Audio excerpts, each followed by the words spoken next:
Creo que hay micros, ¿no, Rebe?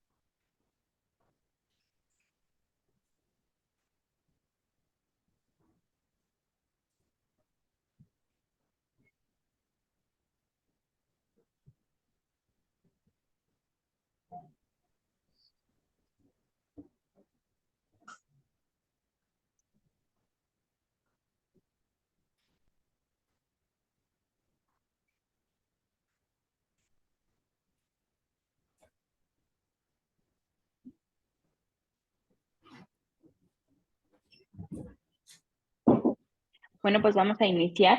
Hola, hola, ¿qué tal? Buenos días a todos. Ya estamos en esta primera transmisión del día de hoy desde INDECAT y fíjense, estamos aquí para llevar a cabo yo le llamo maestro clases introductorias previas a lo que van a ser las verdaderas clases y se convierten en clases porque toda la información que ustedes nos dan en estas cápsulas son tips, son información importante que nos van a estar sirviendo. Entonces, fíjense, estamos aquí con el maestro Cuauhtémoc Ramírez Tlacomulco. Recuerden que mi querido maestro Cuauhtémoc se desempeña actualmente como defensor público, adscrito al área de procesos orales en el Reclusorio Oriente y está aquí con nosotros para platicar un poquito de lo que se va a estar desarrollando. Hemos creado con toda la idea de trabajar toda la parte práctica para todos ustedes, un grupo de estudio que se va a estar llevando a cabo todos los días martes a partir de este próximo martes 4 de junio. Y fíjense, la gran bondad de este grupo de estudio, siempre digo que quien tenga la oportunidad de acudir de manera presencial a tomar este tipo de capacitaciones de actualización, porque no podemos hablar, maestro, que es un sistema nuevo en nada. Ahorita ya estamos con actualizaciones, con todos los cambios, se habla siempre de muchos cambios que se van suscitando a lo largo de estos años de la implementación del sistema acusatorio y con el maestro estamos conformando este grupo de estudio. Recuerden, va a tener esa bondad de tener ambas modalidades. De forma presencial se va a estar desarrollando en la sede de INDECAT en Nezahualcóyotl, pero también van a poderse inscribir ustedes de forma virtual. Entonces, todos están invitados y bueno, pues bienvenido mi querido maestro Cuauhtémoc, ¿cómo está? Maestra, muy buenos días. Muy agradecido nuevamente de estar participando con INDECAC, de recibir esta oportunidad de compartir pues algunos tópicos, algunos tips, algunas actualizaciones de esta práctica forense de audiencias. Obviamente, pues bueno, creo que la mecánica ya la conocemos la gran mayoría, las etapas, pero aquí la idea es poder que me permitan compartir pues desde el punto de vista de la experiencia, ¿no? Cómo estamos planteando algunos temas de estrategia de defensa, dependiendo del delito, qué vamos a atacar, qué necesitamos analizar en la carpeta de investigación, porque de repente pasamos por alto algunos puntos que dice uno, bueno, es que esto es paja, ¿no? Y yo lo he aprendido sobre la marcha, al igual que mis compañeros defensores, más en estas ciudades que tienen tanta carga de trabajo, por ejemplo, los días de guardia, los fines de semana aquí en Ciudad de México, nos toca turno y dice, a ver, aquí te acaba de un abuso sexual, está a las 9 de la mañana, a las 10 ya está, ten la otra de secuestro, y ahorita a las 11 es de homicidio. Y entonces, con cada audiencia, pues te llevas en promedio una media hora, 45 minutos desde toda la fase, control de detención, formulación de imputación, vinculación, medidas cautelares, etcétera. Entonces, ¿cómo le haces para estar extrayendo la información que te permite debatir? Porque si bien es cierto, ahorita estás debatiendo el abuso, ya tienes enseguida, terminando eso, el juez ya está reiniciando la audiencia por homicidio, por trata de personas, y qué es lo que vas a analizar de la carpeta, ¿no? Entonces, esa carga de trabajo que hemos tenido nosotros en la Defensoría Pública, en mi caso particular, pues nos ha permitido empezar a identificar como que, a ver, esto no le voy a poner atención, esto sí me interesa. Este dictamen, por ejemplo, violencia familiar, delitos sexuales, pues tengo que ver qué dice en las entrevistas de la víctima, contrastarlo con lo que refieren las periciales en psicología, por poner un ejemplo, porque esos son los datos relevantes que el juez de control va a tomar en cuenta, al menos en esa audiencia inicial, con ese estándar mínimo para decidir si vincula o no a proceso, ¿no? Y entonces,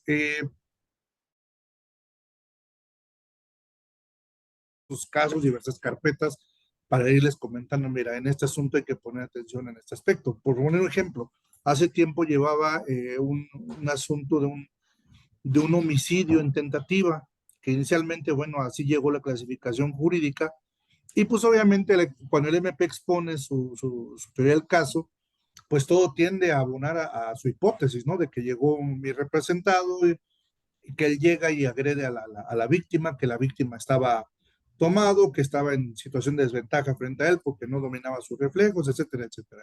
Y que derivado de los golpes, pues mi representado lo deja pues, casi al borde de la muerte, en estado de coma prácticamente. Sin embargo, al analizar la carpeta, dice, bueno, a ver, vamos a ver qué hay antes de. Y resulta que, por ejemplo, mi representado también estaba en una condición alcohólica, o sea, eso para ir viendo cómo podemos ir atacando nosotros ahí el tema, si realmente había algún tema de ventaja o no. Y luego el otro aspecto, decía el fiscal, no, y es que esta persona con todo el dolo, pues llegó aprovechándose de la condición, y sin embargo reviso y digo, ¿para qué me da, cuál va a ser mi alegato defensivo en este asunto, ¿no? En esta fase inicial. Y pues me percato que podía a lo mejor hablar de una legítima defensa, de algún tema de riña, pero la pregunta es, bueno, ¿y cómo sustento el tema de la riña? En las primeras audiencias, cuando empezó este sistema, en algún asunto también similar de intercambio de golpes, me dice el imputado, el abogado es que pues, fue una pelea, yo no llegué a agredirlo nada más, yo respondí una agresión. Y se me ocurrió argumentar al juez allá por el 2000 y tantos, cuando empezó el sistema, señoría, es que aquí hay una riña, ¿sí? Pero ¿cuál era el tema? Que no lo soporté con ningún dato de prueba. Obviamente, cuando el juez resuelve, me dice, bueno, la defensa está señalando que hubo una riña, pero no me dice en qué se sustenta. Y entonces ahí empiezas a decir, ah, caray, pues tengo que empezar a argumentarlo con algún dato de prueba. Y en el caso, ya regresando al ejemplo de la tentativa de homicidio, pues había un certificado médico, había varios certificados médicos donde los dos traían lesiones. Incluso había un hecho tan notorio que mi representado de la audiencia llegó con una férula aquí en el brazo, ¿sí? Derivado obviamente de la agresión que tuvo con esta persona. Y entonces le empiezo a argumentar ya al juez el tema de una riña, pero le digo, se cuenta con el certificado médico del doctor fulano de tal que practica una revisión y determina la existencia de las siguientes lesiones. Y entonces ya voy abonando a mi teoría del caso, pero no queda aislado lo que declara el imputado, sino que lo voy robusteciendo con los certificados médicos. Bueno, y luego el otro punto era, ¿y quién empezó la riña en todo caso? Porque en la carpeta analizando en toda ella, no se podía dilucidar quién realmente fue el que provocó, quién fue el provocado. Y entonces, buscando por ahí en algunas tesis y robusteciendo los argumentos, pues si en la carpeta no hay algún dato que nos diga quién empezó, la duda le favorece en este caso al imputado. Entonces él tenía el carácter de provocado, él se defiende. ¿En qué termina ese asunto? En su fase inicial, vinculado al proceso, pero en este caso se acreditaba la hipótesis de la tentativa de homicidio en riña y además en carácter de provocado. O sea, para efectos de la clasificación jurídica en cuanto a la punibilidad, esto me abrió un panorama muy amplio. ¿Por qué? Porque de acuerdo a la legislación penal de aquí en la Ciudad de México, esta persona de poder enfrentar eventualmente una pena pues alta, con esta reclasificación que hace el juez de control para la riña y además considerando que la duda le favorecía al imputado en carácter de provocado, quedaba en 5 años la penalidad. O sea, podía darse hasta para una suspensión condicional del asunto. Obviamente había que ver el tema de reparación del daño, ¿no? Mientras estaba en tentativa. Pero ¿cómo lo va aprendiendo uno esto? Obviamente sobre la marcha, pues a nosotros en la facultad, obviamente todavía no estaba el sistema acusatorio, sobre la marcha hemos ido detectando estos puntos, obviamente también con los criterios de los jueces, que también es un aspecto que debemos ver en las audiencias. ¿Por qué? Yo entro a la sala, por ejemplo, aquí donde estamos en Ciudad de México, en la sede del 20 tenemos 22 salas orales. Entramos a la sala 18 y el criterio del juez es uno. Entro a la sala 19 y el criterio del juez es uno totalmente distinto. Entonces, hasta ese aspecto en la práctica forense nosotros como abogados debemos conocer el tema de los criterios. Yo sé que mucho va a decir, Lick, pero es que la ley es única, o sea, donde la ley no distingue, pues no debe distinguir el juzgador. Sin embargo, insisto, por el tema práctico, sí ocurre que cada juez tiene un criterio diverso. Entonces, hasta eso tenemos que tomar en cuenta para ver qué vamos a alegar. Por ejemplo, llega un asunto de narcomenudeo, ¿sí? hay jueces que con los datos de prueba que traen, la entrevista de policía de investigación, el policía narra, dice, pues yo estoy adscrito al área para combatir delitos en materia contra la salud, ¿no? Y debido a mi amplia experiencia, yo sé que el narcomenudeo se da cuando una persona trae una bolsita transparente y el otro le saca un billete rosa que por mi experiencia sé que vale 50 pesos, se intercambian y ahí está el narcomenudeo, ¿no? Entonces, hay jueces que dicen, pues con eso me basta para poder calificar una detención, para poder vincular a proceso con esos datos de prueba, ¿no? Con los indicios puestos a disposición. Pero otros criterios judiciales son distintos.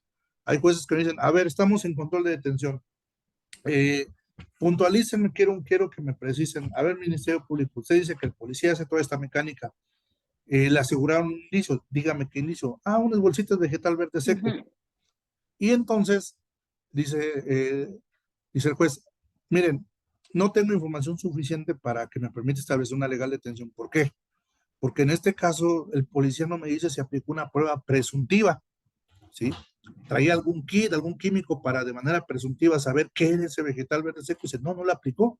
Hoy en día ya hay carpetas donde ya la Fiscalía de Narcomenudeo pues ya está aplicando esos test, precisamente porque no sabemos, o ellos no saben con Fiscalía si le va a tocar el juez que si ante la falta de la prueba presuntiva puede calificar de no legal una detención, ¿no? Y entonces todos estos aspectos los vamos analizando conforme la práctica nos va señalando y la intención precisamente, maestra, en este curso es poder analizar de diversos delitos, obviamente acompañar el estudio de jurisprudencias, de criterios aislados nuevos, hay nuevos criterios, el eterno, bueno, no eterno, el debate reciente que ahorita se tiene sobre la prisión preventiva, si debe seguirse aplicando la oficiosa, algunas corrientes dicen, mira, es que mientras no se modifique la constitución debe seguirse aplicando para medida cautelar, otros jueces dicen, Es pues el es mani, argumento de muchos jueces, ¿no? Que mientras esté en exacto, la Constitución, ¿sí? Pero tenemos también criterios novedosos, efectivamente, tesis aisladas, criterios de jurisprudencias de algunos circuitos donde dicen, espérame, es que no es necesario reformar la Constitución, o sea, las sentencias de la Corte Interamericana que te señalan en los casos García Rodríguez o Baxter Pile, no exigen que se tenga que reformar la Constitución para que se dé cumplimiento a estas sentencias, ¿no? Y entonces, ante toda esa diversidad de criterios, es lo que nos estamos enfrentando hoy en día en las salas, sobre todo en ese debate de medidas cautelares o en la revisión que estamos solicitando. Entonces, maestra, en este curso, pues la idea es estar acompañando, y mande. sí, y precisamente ahorita que usted hablaba de toda esta parte introductoria que les acaba de mencionar y todos estos puntos, usted estructuró este curso de tal forma que se pueda empezar, maestro, eh, le hemos denominado práctica forense de las audiencias del sistema acusatorio. En el primer tema que usted me pone, me dice análisis de la carpeta de investigación, porque usted como defensor público, pues evidentemente usted sí está en salas de oralidad todos los días, ¿no? A lo mejor el defensor privado puede tener una audiencia al día o dos, tres, cuatro a la semana, no sé, pero ustedes como defensores públicos sí están cargados un poquito más de trabajo y están en esas salas todos los días. ¿Qué pasa? Aquí es donde radica a veces la importancia de analizar nosotros como defensores, y digo defensores, también puede verse desde la perspectiva de la asesoría jurídica, porque ahora con el sistema no nada más podemos comparecer a audiencias nosotros como abogados particulares, como defensa, también como asesor jurídico. ¿Cuáles serán los puntos medulares al hablar de este primer tema que usted estableció del análisis de la carpeta de investigación? El no hacer un correcto análisis puede llevarnos a no tener una buena actuación en audiencia. Definitivamente, maestra, definitivamente. Muchas veces la respuesta, ya sea para la postura de la defensa o la asesoría, está precisamente en los datos de prueba que van en la carpeta. Y más si nosotros hemos tenido la oportunidad de intervenir desde sede ministerial. Yo como defensor privado, si me contratan y llego al MP, desde ahí puedo empezar a tratar una estrategia de defensa, desde ahí puedo empezar a nutrir yo con datos de prueba. Por ejemplo, eh, siempre el punto medular como defensor aquí, pues es la libertad de mi cliente. Para eso me están contratando. Pero yo estoy en sede ministerial, yo puedo empezar a prevenir los posibles argumentos que la fiscalía me va a dar. Por regla general, aquí para todos nos están pidiendo prisión preventiva con medio cautelar. El tema de los riesgos procesales, la falta de arraigo, que no está acreditado el domicilio, la identidad, el riesgo para la víctima, riesgo de distracción. Todo eso, nosotros si comparecemos de agencia, podemos empezar a aportar datos de prueba que nos permitan debatir ante el juez de control la aplicación de medidas en libertad o incluso para debatir la retención en el segmento de control de detención. ¿Qué toma en cuenta el MP para la retención? Pues neutralizar algún riesgo procesal, que conozca el domicilio de la víctima, el imputado, y dice el MP, pues yo por eso no lo solté en agencia, no privilegié la libertad del 140 porque detecto un riesgo. Esta persona sabe dónde vive, es vecino y por esa razón le decreté la retención. Pero ¿qué pasa si no se hace ese análisis en el acuerdo de retención? La fiscalía no lo sustenta, pues me da herramientas a mí como defensor para analizar ese acuerdo y en su momento argumentarle al juez de control valga la redundancia, que ese acuerdo pues no está obviamente sustentado y por lo tanto se pudo privilegiar la libertad. Ahora, como asesor, también desde la intervención en sede ministerial puede empezar a abonar para el tema de la reparación integral del daño, ¿sí? Muchas veces en las carpetas yo me percato que solamente el asesor dice, comparezco, acepto y protesto el cargo, y es todo lo que hacen. No ofrecen algún dato adicional, no van recabando información tendiente a la reparación del daño. ¿Y qué nos pasa? Que esos pecados jurídicos, como asesor jurídico, los voy arrastrando hasta audiencia intermedia. Llegamos a audiencia intermedia y decimos, pues bueno, es que fue un robo de un celular, ya se recuperó, hasta ahí queda la reparación del daño. Pero los jueces le observan y dicen, a ver, ¿cómo fue el robo? ¿Con violencia? Sí. ¿Le puso un arma en la cabeza? No, pues sí, señoría. Y la amenazó, ¿no? Dijo que sabe dónde vive y que si lo denunciaba lo iba a matar, ¿no? Hay daño psicológico, asesor. ¿Qué actividad hizo usted como asesor jurídico en la etapa de investigación? No, señora, es que nada más yo pensé que el celular. No, asesor jurídico, usted tutela los derechos de la víctima. ¿Qué nos ha pasado en la práctica en las audiencias? Que cuando los jueces se llegan a percatar que el asesor jurídico fue pasivo, no recabó actos de investigación tendientes a acreditar, por ejemplo, un daño psicológico en el ejemplo que le señalo, pues anulan la audiencia intermedia, se anula la acusación, se reponen plazos procesales para que en su momento la víctima, quien menos culpa tiene, pues pueda ahora sí, por conducto de su asesoría del MP, reunir ese acto de investigación para acreditar ese daño moral y así acceder a esa reparación integral del daño. Entonces, si bien es cierto, en el curso vamos a estar dando muchos puntos de vista como defensa, pues también vamos a compartir algunos aspectos relativos a la asesoría jurídica para tratar que este curso pues, sea muy completo desde las dos posturas, maestra. Muchísimas gracias. Y sí, porque después viene esta parte interesante, maestro, dice reproducción y análisis de audiencias de etapa inicial. Quiero entender, la gente que participe con nosotros, que se inscriba a este curso, vamos a trabajar con carpeta de investigación, maestro. En esa se va a hacer, se va a realizar ese análisis, ese desarrollo que van a estar trabajando, pero después aquí usted nos habla de la reproducción y análisis de las audiencias. Ahí, ¿cuál va a ser la dinámica que se va a estar trabajando? Porque la finalidad es que precisamente, maestro, en algún momento los participantes realicen esos ejercicios de simulación. Es correcto, maestra. Obviamente vamos a dotar ahí a los cursantes con algunos datos de algunas carpetas, obviamente resguardando los datos para no tener ahí divulgaciones de información, porque bueno, esto es con fines meramente académicos y capacitación, pero pues obviamente hay que analizar casos reales. Sí, mira, esto pasó en tal fecha, en tal lugar, eh, esta es la clasificación jurídica, estos son los datos de prueba que trae el MP, esto es lo que aportó la defensa, vamos a ver la audiencia, mira, conoce las dos posturas. Fíjate qué está pidiendo el MP, qué está pidiendo el asesor, cómo está la intervención de la defensa y cómo está resolviendo el juez. Sí, bueno, ahora ya vimos este esquema. Ahora vamos, dentro de este curso, vamos a hacer un ejercicio similar, ¿sí? Vamos a hacer un ejercicio para que tú, cursante que estás con nosotros, pues ahora esto que estás viendo, esto que estás, con lo que estás trabajando, la carpeta, el análisis del video, la exposición de la clase, bueno, ahora vamos a simularlo, porque la idea es que este sea un curso forense, un curso de práctica, ¿sí? De tal manera que pues que esto pueda aportar a la formación de nuestros compañeros que van a estar en el curso para poder ir puliendo un poquito esa parte de las audiencias. Fíjense, de repente yo me doy cuenta que en la sede donde estoy, las audiencias son lo más ágiles posibles. Algunas sí se tardan, porque obviamente son temas muy puntuales que el juez debe analizar minuciosamente. Pero también es cierto que hay audiencias que son muy ágiles, siempre y cuando pues también las partes, el defensor, atienda los puntos medulares. ¿Qué pasa muchas veces que en la audiencia el juez está llame y llame la atención, está previniendo al defensor porque está haciendo argumentos desviándose de los puntos torales del debate, de la litis cerrada, ¿sí? Y entonces también yo he aprendido desde mi óptica que si eres concreto en tus peticiones, a eso te vas a abocar, ¿sí? No tenemos que echar tanto rollo en la audiencia. A lo mejor queremos quedar bien con el cliente y decirle, ah, mira, me aventé un debate de 2 horas, pero de esas 2 horas realmente, ¿qué fue lo relevante de tu intervención? ¿10, 15 minutos? Entonces, la idea también es poder compartir estas experiencias, estos criterios, estos ejercicios maestros para que las audiencias sean ágiles y en poco tiempo saquemos el mejor provecho de la audiencia. Sí, hay audiencias que no necesitamos alargarlas tanto. Y fíjense que dice algo usted bien importante, ¿cómo lo vamos a estructurar?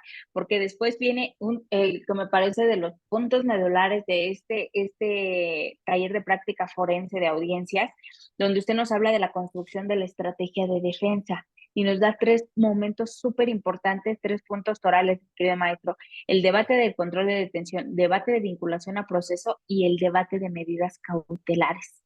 Son momentos súper importantes y a veces tenemos la información idónea, pero creo que a veces lo que nos falla es la parte argumentativa, el no construir, diría mi querido doctor Gerardo Campos Malagón, todo lo conocemos perfecto, el no llevar una buena pauta de todo esto que tenemos que hacer, porque a veces en el debate del control o simplemente de la medida cautelar, cuando hay un cambio de circunstancias, pero no lo sabemos argumentar. Y esta es la parte importante que se va a desarrollar.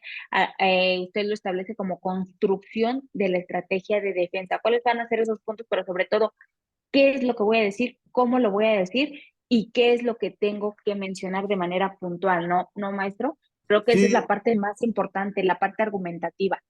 sí, ese curso, ahorita lo estamos enfocando a este debate en la audiencia inicial, porque, bueno, desde ahí podemos obviamente buscar el resultado que es la libertad de la persona, desde el punto de vista de la defensa, ¿no? Una no legal detención, pero ¿qué voy a argumentarle? Sobre el hecho generador de la detención, sobre el acuerdo de retención, sobre la hipótesis de flagrancia, ¿cuál va a ser mi estrategia?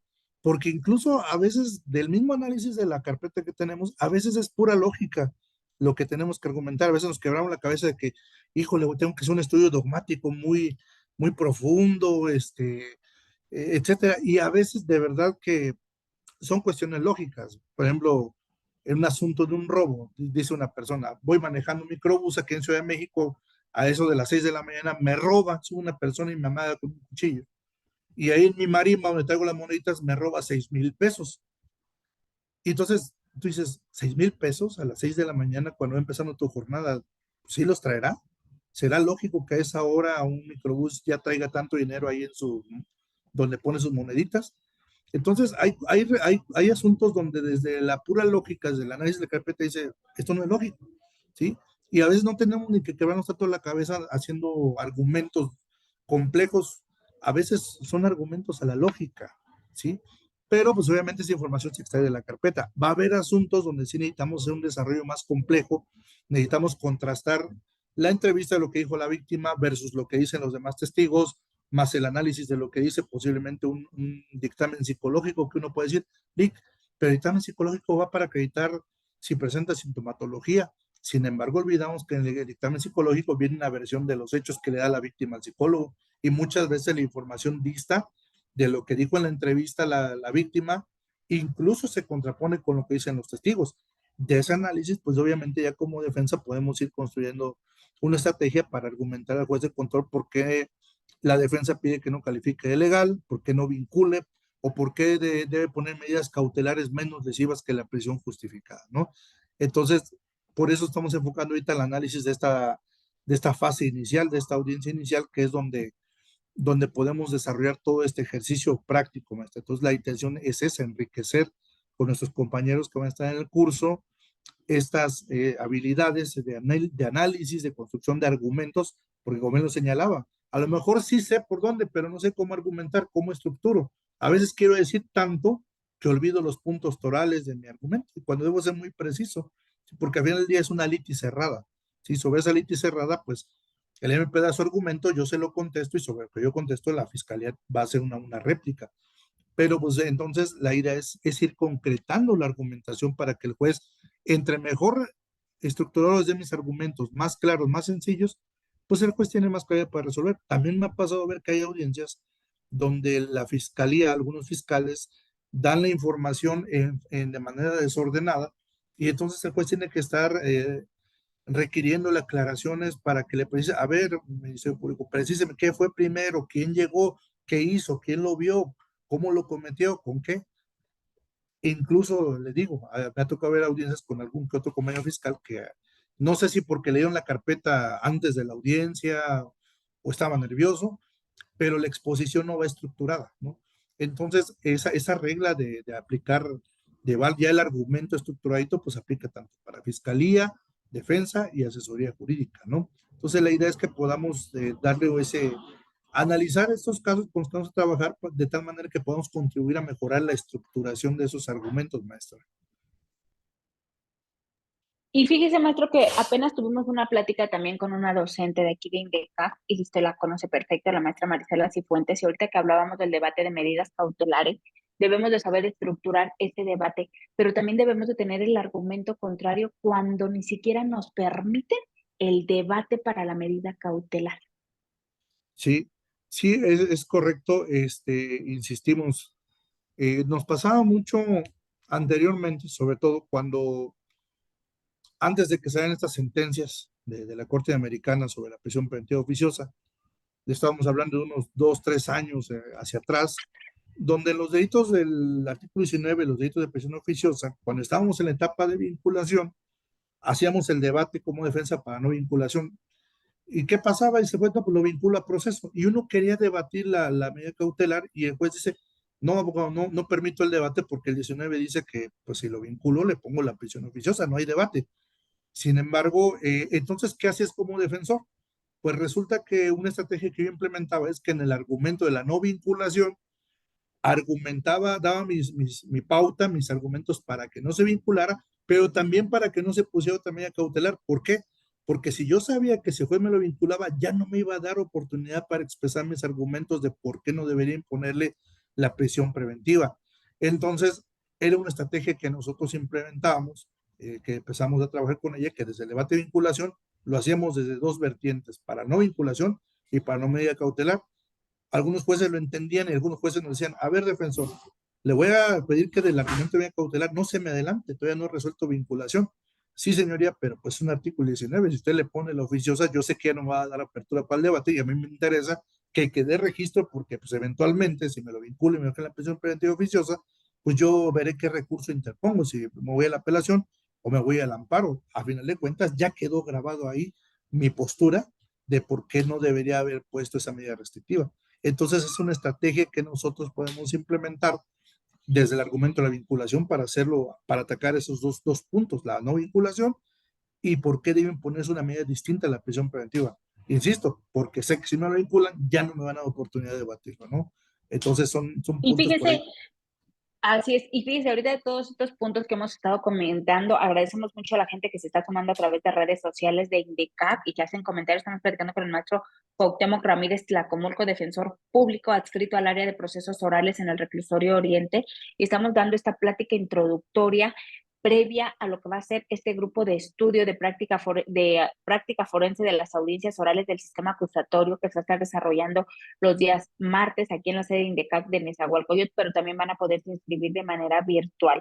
Y estamos hablando de todos estos puntos que se van a estar trabajando, arrancando con el análisis de la carpeta de investigación, análisis de audiencias que se van a proyectar y se van a realizar ejercicios prácticos para todos los que están conectándose, sepan el contexto de lo que estamos hablando.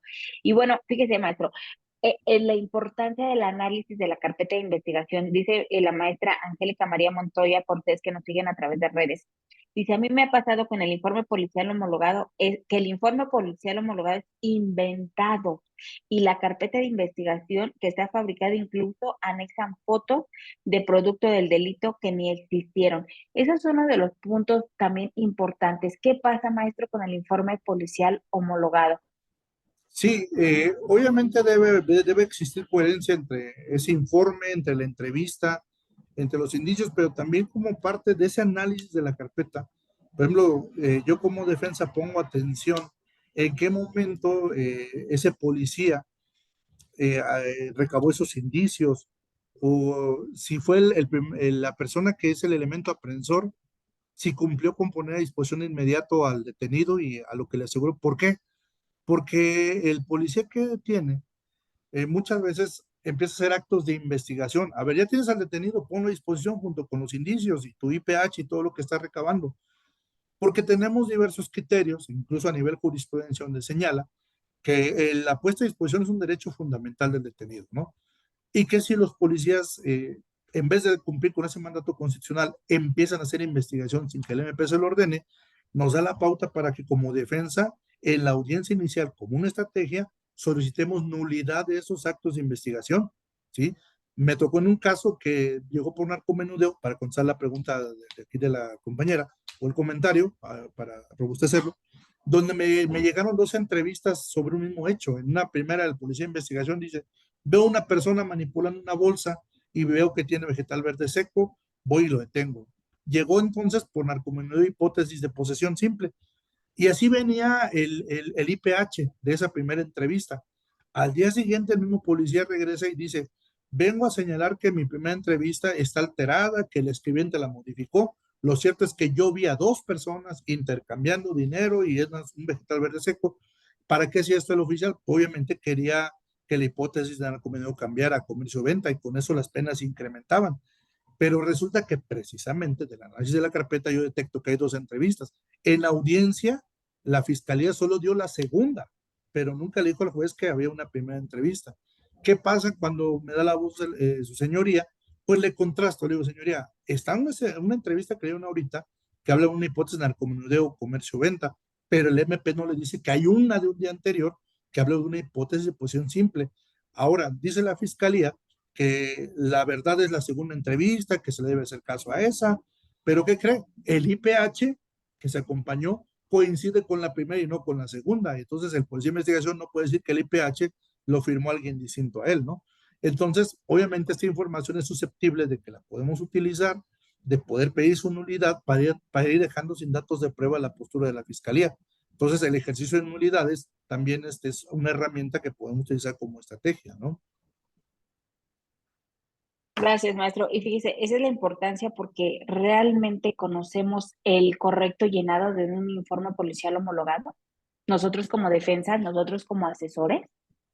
Eh, Creo que no le ponemos la importancia de vida, no le ponemos la Exacto. importancia de vida a ese IPH, eh, como que nos queremos ir nada más a las puras entrevistas y bueno, ignoramos qué dice ese IPH porque a veces no coincide ni en las horas ni en las circunstancias y entonces pues ahí nos puede dar herramientas como defensa o para que en su caso la historia jurídica le pueda corregir la plana al MP. Puede ser que se les pase mencionar alguna información relevante del IPH, pero ahí está el asesor jurídico para destacarle, mire, mi compañero fiscal se da esta información, pero omite esto que viene en el IPH. Entonces, de ahí que nosotros sí debemos darle también la importancia al análisis, no solo del IPH, de todo el contenido de la carpeta para las posturas que estemos manejando, ¿no? Pero el IPH sí merece ese análisis, porque pues de ahí el policía se supone que tiene que coincidir con su entrevista con todos los indicios que va asegurando, e insisto, para que posteriormente en una etapa intermedia la defensa vea si es posible una exclusión, si detecta que es la actuación del policía que se refleja en ese IPH, pues se advierte alguna ilegalidad, maestra. Gracias, maestro. Y fíjese, hay varias preguntas que nos están haciendo. Nosotros hemos programado con el maestro Cuauhtémoc dos pláticas introductorias previas al curso, pero fíjense, les voy vamos a abusar un poquito del maestro en la próxima sesión que vamos a tener el día lunes, ¿verdad, maestro? El día ¿Qué lunes maestra? tenemos una plática introductoria. Esa ya la vamos a tomar como clase introductoria el lunes 3 de junio y ahí vamos a tener la oportunidad de entrar a Zoom todos los que ya se encuentren inscritos. ¿Por qué? Porque hay diversas preguntas que me ponen aquí en redes sociales y entonces, fíjense, para que esta clase previa al curso la puedan aprovechar ya toda la gente que se encuentre debidamente inscrita y tenga acceso a la plataforma. De todos modos, la transmisión se llevará en vivo este próximo lunes 3 de junio a las 19 horas con el maestro Cuauhtémoc Ramírez Tlacomulco. Recuerden, es defensor público adscrito al área de procesos orales en el reclusorio Oriente, pero todos los que ya estén inscritos van a poder ingresar a la plataforma de Zoom y puedan realizar, maestro, si nos lo permite, algunas preguntas de las que tienen dudas de manera previa al curso, porque hay estas preguntas muy prácticas. Evidentemente, usted sabe que el foro jurídico de INDECAP, en su gran mayoría, pues es el abogado postulante, el abogado particular que quiere aclarar ciertas dudas procesales. Entonces, para todos los que nos están siguiendo en la transmisión en vivo, en redes sociales, los que están en Zoom, los invito a que se inscriban a este gran curso para que el lunes, 15 minutos antes de las 7 de la noche, les llegue el acceso a la plataforma de Zoom a todos los inscritos y todos van a tener oportunidad de hacerle alguna pregunta práctica al maestro Cuauhtémoc. ¿Cómo ve, maestro? Es Adelante, que tengo maestra. varias preguntas aquí en redes sociales y no me gustaría abusar, entonces sería importante que nos acompañen a este curso. Si me ayudan con la imagen, este curso está diseñado para ustedes los días martes. Ahorita tenemos programadas 4 sesiones a partir del 4 de junio, 4, 11, 18. No es cierto, son 5, 4, 11, 18, 25 y 2 de julio. Son 5 sesiones las que ya se tienen programadas para este taller de práctica forense de las audiencias del sistema acusatorio. Recuerden que se va a estar trabajando con carpeta de investigación, se van a estar analizando audiencias, pero lo más importante, se van a realizar ejercicios de simulación de audiencias en diferentes etapas procesales, el debate de control de detención, el debate de vinculación a proceso, de medidas cautelares. Después, después de esto se van a hacer las simulaciones y evidentemente se va a hacer una simulación, maestro, de revisión de medida cautelar, que esa es una de las partes importantes de esta etapa inicial. Y fíjense, me estaban ayer preguntando que para que vengan en esa. Este es un costo súper accesible, de verdad que es extremadamente 1,299 pesos por las 5 sesiones. Todos los que estén inscritos hasta el día lunes, antes de las 7 de la noche, para que entren a la plataforma de Zoom, pagarán solamente 1,000 pesos por las 5 sesiones. Entonces, pretextos no tienen, porque a veces les digo yo, con una pregunta que hacemos en todas nuestras clases, sacamos nuestra asesoría, porque realmente a veces lo que queremos es resolver precisamente esas dudas procesales que tenemos. Entonces, los invito a que aprovechen este descuento, que paguen solamente 1,000 pesos por las 5 sesiones y ya ustedes decidirán si acuden de manera presencial o de forma virtual. Yo los invito a todos los que puedan, que el tiempo y la distancia se los permita, a acudir a la sede de INDEPAC de Nezahualcóyotl, Estado de México, donde estaremos trabajando este grupo de estudio de práctica forense con el maestro Cuauhtémoc Ramírez Tlacomulco. La información ya la tienen en grupos, la tienen en redes sociales y el lunes revisen su correo todos los que estén inscritos antes de las 7 de la noche para que tengan el acceso a la plataforma y puedan interactuar con el maestro Cuauhtémoc planteando algunas de las dudas que están escribiéndonos en las redes sociales. Entonces, pues mi querido maestro, muchísimas gracias. El lunes estaremos ya con los alumnos que estén inscritos para seguir platicando un poco de este taller que se va a desarrollar y ellos puedan aclarar muchas de las dudas que están planteándose en los chats. Claro que sí, maestra. Con todo gusto estaremos en esta segunda clase introductoria del lunes para arrancar ya posteriormente. Y pues obviamente en el curso no solo se tocan estos temas que están ahí, de repente salen algunos temas que van ligados con cuestiones de descubrimiento probatorio, con técnicas de litigación que aunque son propias de juicio y no vienen aquí en el temario, se ocupan para una duplicidad. Si en una audiencia inicial voy a duplicar y voy a ofertar un video, pues tengo que conocer cómo sentar las bases, qué técnicas de litigación voy a utilizar, porque se aplican reglas de juicio. En fin, vamos a hablar de muchos temas que también después van saliendo sobre la marcha en el curso, algún tema de inimputabilidad, estrategia por si me hubiera un abreviado para un juicio, etcétera. O sea, son muchos temas de los que vamos a hablar en el curso. Obviamente tenemos estos definidos para llevar ese orden, esa secuencia, pero eso no implica que de repente sale por alguna pregunta de alguien en particular y con todo gusto la atendemos, ¿no? La idea es que sea enriquecedor, lo más enriquecedor este curso, estos contenidos, maestra, para que sea muy provechoso y la verdad, pues sí me parecen muy accesibles los costos. Ojalá tengamos, Extremadamente. Los tengamos un espero. buen foro. Claro, yo espero que sí, y estoy segura que van a participar. Y bueno, por ahí comentaba el licenciado Oswald Martínez, una buena estrategia en etapa intermedia, ¿cuál sería? Ese es el punto, empezar a trabajar este grupo de estudio para ir por las diferentes etapas del sistema acusatorio. Ahorita estas 5 sesiones están planeadas, pues son 3 horas por clase. O sea, imagínense, vamos a estar de 17:30 a 20:30 horas todos los días martes en este grupo de estudio de práctica forense de las audiencias orales. Y ahorita estamos arrancando con este bloque de 5 sesiones de etapa inicial. Obviamente, lo importante es que ustedes inicien con esto de etapa inicial para que ya vayamos trabajando las siguientes etapas. Después tendremos intermedia, después tendremos juicio, seguramente después tendremos algunas cuestiones relativas a la ejecución también. Entonces, pues mi querido maestro, es un gusto siempre tenerlo con nosotros. Lo vemos el lunes a las 7 de la noche. Recuerden a todos seguir la transmisión en vivo y los que estén inscritos les llegará su acceso a la plataforma de Zoom al correo que se registre. Aprovechen el descuento que les estamos dando. Estamos dando un 30% de descuento a todos los que se inscriban antes del lunes a las 7 de la noche. Entonces, pues mi querido maestro Cuauhtémoc, lo vemos el lunes.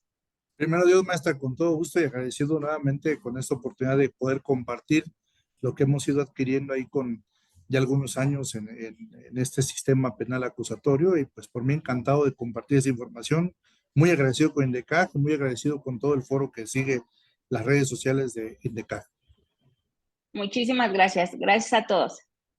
Hasta luego.